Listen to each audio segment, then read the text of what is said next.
अस्सलाम वालेकुम and welcome to channel दस्तरखान की दावत। आज मैं आपके साथ शेयर करने जा रही हूँ आम के अचार की रेसिपी और इसे हम बिल्कुल दादी नानी वाले तरीके से बनाएंगे।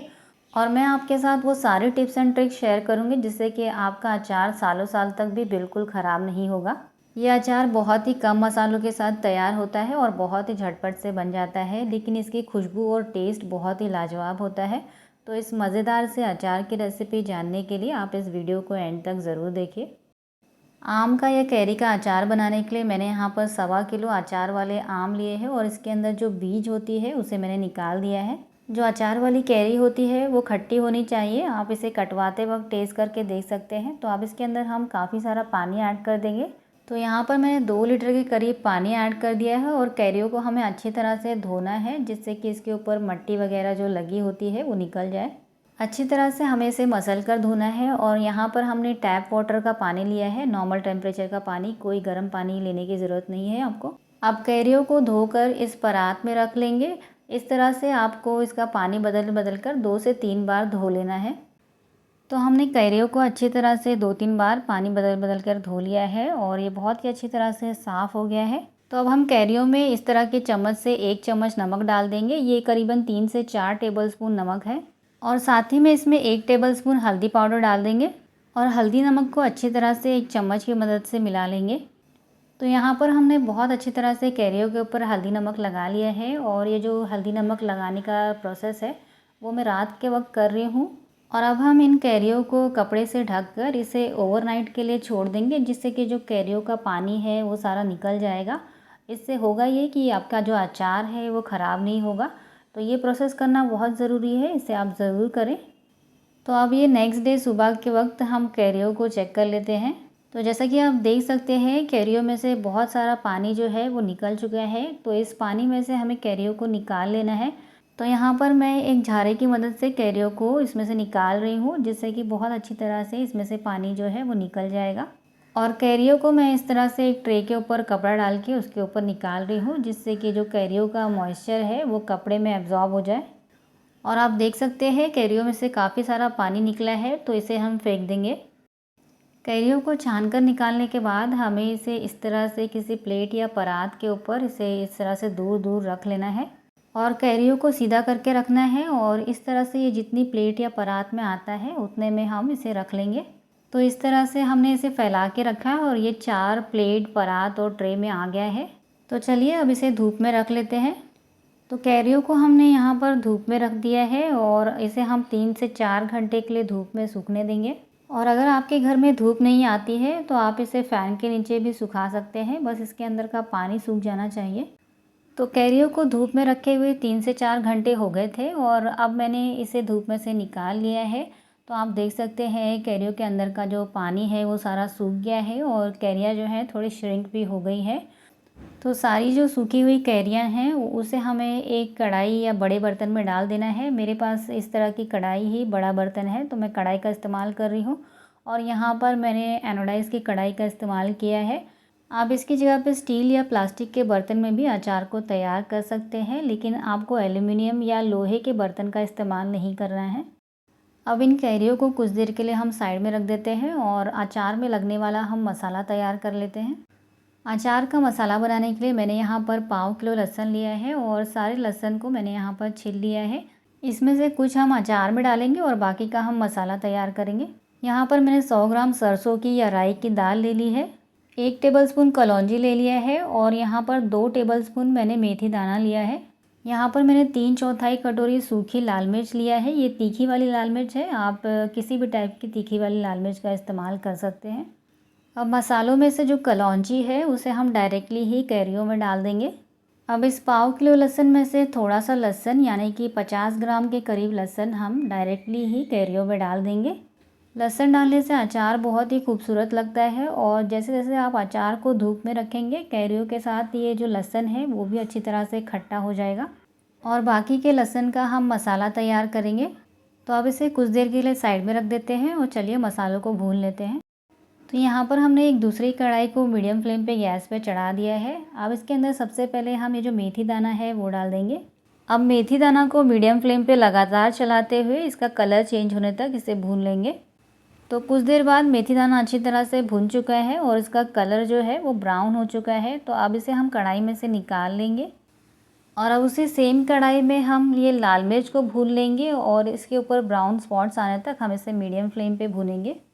लाल मिर्च को भी हमने मीडियम फ्लेम पे लगातार चलाते हुए भून लिया है और अब इसका भी कलर चेंज हो चुका है, इसके ऊपर ब्राउन स्पॉट्स आ चुके हैं। तो अब इसे भी हम कढ़ाई में से निकाल लेते हैं। अब जो लास्ट चीज़ हमें भूननी है वो है राई की या सरसों की दाल। तो ये पूरा 100 ग्राम हमने इस कढ़ाई में डाल दिया है और अब इसे लगातार चलाते हुए बस कुछ देर के लिए हम इसे भून लेंगे। बस हमें इसे इतना भूनना है कि बस जो दाल है वो गर्म हो जाए। तो बस कुछ सेकंड्स के बाद ही जो राई की दाल है वो गर्म हो चुकी है। तो इसे हम एक कटोरी में निकाल लेंगे।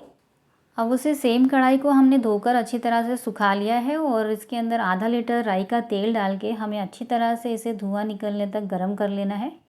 तो हमने राई के तेल को हाई फ्लेम पे धुआं निकलने तक गर्म कर लिया है और अब मैंने गैस के फ्लेम को बंद कर दिया है और अब इसे पूरी तरह से ठंडा होने देंगे। उसके बाद हम इसे अचार में डालेंगे। तो चलिए तब तक हम मसालों को पीस लेते हैं। अब मसालों में सबसे पहली चीज़ जो हमें पीसनी है वो है ये राई की दाल। आप चाहें तो इसे इस तरह से भी डाल सकते हैं बिना पीसे हुए। तो दाल को हमने ग्राइंडर जार में डाल दिया है और इसे बस हम जस्ट मिक्सर को ऑन करेंगे और झट से बंद कर देंगे। कुछ सेकंड्स के लिए भी नहीं चलाना है, बस आपको ऑन करना है और बंद कर देना है मिक्सर को। तो राई की दाल को हमने मिक्सर में जस्ट चलाया और बंद कर दिया और आप देख सकते हैं ये वैसे ही दिख रही है जैसे पहले थी, बस थोड़ी सी दरदरी हो गई है। तो अब इसे हम कैरियों में डाल देते हैं।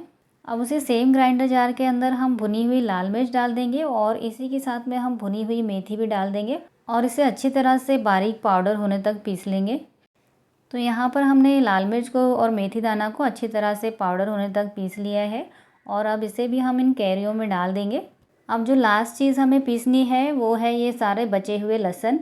तो इसे हम ग्राइंडर जार में डाल देंगे और हमें पानी वगैरह कुछ नहीं ऐड करना है इसमें। इसी तरह से हम इसे अच्छी तरह से बारीक पीस लेंगे। तो लहसुन को भी हमने अच्छी तरह से बारीक पीस लिया है। अब इसे भी हम इन कैरियों में डाल देंगे। अब इसमें हम 1 चम्मच हल्दी पाउडर डाल देंगे। तो इस तरह के चम्मच से माप के हम इसमें 1 चम्मच हल्दी पाउडर डाल देंगे। इसके अंदर हम फिर से हल्दी इसलिए डाल रहे हैं क्योंकि जब हमने कैरियों में हल्दी और नमक लगाया था और जब कैरियों का पानी निकला तो उसके साथ हल्दी और नमक निकल चुका है, तो इसलिए हमें फिर से इसके अंदर हल्दी डालनी है। और अब उसे सेम चम्मच से माप कर हम इसके अंदर 4 चम्मच कश्मीरी लाल मिर्च पाउडर ऐड कर देंगे। ये सिर्फ कलर वाली लाल मिर्च पाउडर है, इसमें तीखापन नहीं है। इससे कलर बहुत अच्छा आएगा अचार का, बिल्कुल मार्केट की तरह लाल कलर आएगा। अब इसमें हम आधा कटोरी या 3 से 4 टेबलस्पून नमक ऐड कर देंगे। नमक अगर आपको बाद में कम लगे तो आप बाद में भी ऐड करके मिला सकते हैं, लेकिन इतना नमक बिल्कुल परफेक्ट है 1.25 किलो कैरियों के लिए। और अब इन सारे मसालों को थोड़ा सा हम कैरियों के साथ मिला लेंगे। अभी हमें ज़्यादा मिक्स नहीं करना है क्योंकि ये थोड़ा सा ही अभी मिक्स होगा और बाकी का ये हम जब ऑयल डालेंगे जब हम अच्छी तरह से इसे मिक्स करेंगे। तो इसे हमने थोड़ा सा मिक्स कर लिया है, मिला लिया है और जब ऑयल पूरी तरह से ठंडा हो जाएगा तब हम इसे अच्छी तरह से ऑयल डालकर मिलाएंगे। तो अब ये ऑयल पूरी तरह से ठंडा हो गया है और ये पूरा आधा लीटर ऑयल है। तो ये जो सारा ऑयल है हम एक साथ में ही इस अचार में डाल देंगे। और अगर कभी आपको अचार में ऑयल कम लगे तो आप इसी तरह से ऑयल को पहले अच्छी तरह से गर्म करके ठंडा करके फिर अचार में मिला सकते हैं। लेकिन इतना ऑयल बिल्कुल परफेक्ट है 1.25 किलो कैरियों के अचार के लिए। और अब ऑयल डालने के बाद इसे अच्छी तरह से मिला लेंगे जिससे कि मसाला, कैरिया, ऑयल सब अच्छी तरह से मिल जाएगा। इसे आपको कम से कम 5 मिनट के लिए अच्छी तरह से चलाते हुए मिलाना है। तो अचार के अंदर हमने मसाले को अच्छी तरह से मिला लिया है। अब मेरे पास इस तरह के ग्लास के जार्स हैं, तो इसके अंदर हम अचार को भर लेते हैं। आप अचार को स्टोर करने के लिए या तो ग्लास के जार्स या कंटेनर्स का इस्तेमाल कर सकते हैं या तो आप प्लास्टिक के जार्स या कंटेनर्स का इस्तेमाल भी कर सकते हैं। तो अब इस कंटेनर को हमें पूरी तरह से अचार से भर लेना है। और आप देख सकते हैं हमारा अचार कितना ज़्यादा कलरफुल बना है, कितना ज़्यादा मसालेदार है, तेल भी बिल्कुल परफेक्ट है और ये बहुत ही ज़्यादा टेस्टी भी बनता है। इसकी जो महक है वो इतनी ज़्यादा टेम्पटिंग होती है कि इसकी महक से ही बार बार आपका दिल ललचाएगा इसे खाने के लिए। तो एक जार को हमने पूरी तरह से भर लिया है और अब इसके ऊपर हम इसका लिड लगा देंगे और मैं अब आपको इसको दिखाती हूँ। ये देखिए कितना अच्छा लग रहा है ये जार के अंदर, बहुत ही ज़्यादा ये सुंदर देखने में भी लगता है और स्वाद भी इसका बहुत ही ज़्यादा मज़ेदार होता है। और अब इसी तरह से हम ये जो दूसरा छोटा वाला जार है इसे भी हम भर लेंगे। बहुत ही ज़्यादा मज़ेदार और चटपटा ये अचार बनता है। अगर आपके घर में कोई सब्ज़ी ना हो तो भी आप रोटी के साथ, 2 रोटी तो इस अचार के साथ ही सिर्फ खा लेंगे। बहुत ही ज़्यादा टेस्टी ये अचार बनता है, आप इसे ज़रूर ट्राई करें। बहुत ही कम मसालों से और बिना झंझट के बन जाने वाला ये अचार है। तो अचार को हमने यहाँ पर 2 कंटेनर के अंदर भर लिया है और बाकी का बचा हुआ अचार हमने इस बाउल में निकाल लिया है। और अचार को कंटेनर में डालने के बाद आपको 10 दिन तक इसे धूप में रखना है, तभी आपका अचार अच्छी तरह से सॉफ्ट होगा, नरम होगा और बहुत ही ज़्यादा टेस्टी होगा। लेकिन ये दूसरे दिन से ही खाने लायक हो जाता है, खट्टा हो जाता है, तो दूसरे दिन से ही आप अचार को खा सकते हैं। तो अगर आपको ये रेसिपी पसंद आई है तो प्लीज़ इस वीडियो को लाइक कीजिए, चैनल को सब्सक्राइब कीजिए। मिलते हैं ऐसी ही मज़ेदार और एक्साइटिंग रेसिपीज़ के साथ, तब तक के लिए अल्लाह हाफ़िज़।